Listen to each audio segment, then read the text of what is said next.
The changes in Cuba depend not so much on Cubans themselves as on the United States. It is more important what's happening in White House than what's happening in Havana. Because Cubans, like any nation, they're on their constant change. Cuba, very difficult relations with the United States.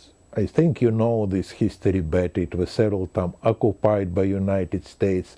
It was many discussion, will United States will make Cuba one more American state. I'm not saying it was for good or for bad, but until you did not do it, these very proud people, they want to be independent.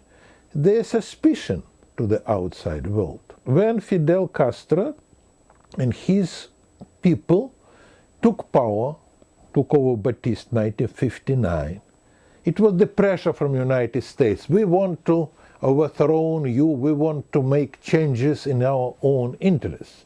It would work or would not work, but after Cuban Missile Crisis, Americans told we will not invade Cuba. And now we still have all this pressure, all this embargo, restriction on the traveling. It's affecting Cuba, but it was not supported by the rest of the world, so it's only American measures. But it is allow the leaders in Havana to say, you see, we are defending you against aggressive American government. And it's allowed them to take control over the country. And it will be big changes when Fidel Castro will be replaced by Raúl Castro, or Raúl Castro will be replaced by somebody else. It will be some changes because we face changes during the Soviet time and especially post-Soviet time. Fidel was hero.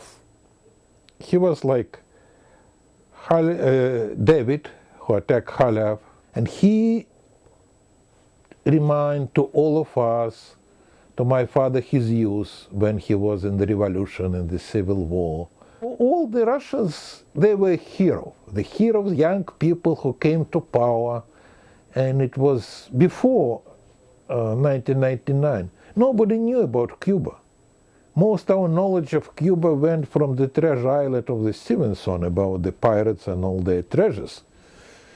But then it appeared that we learned where is Cuba on the map, and that it is these people, and it was Cuban songs became very popular in the Soviet Union. It was the documentaries about Cubans.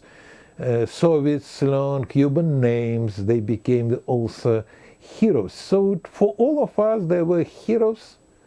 And maybe the same heroes that was the Soviet dissidents were heroes to the Americans.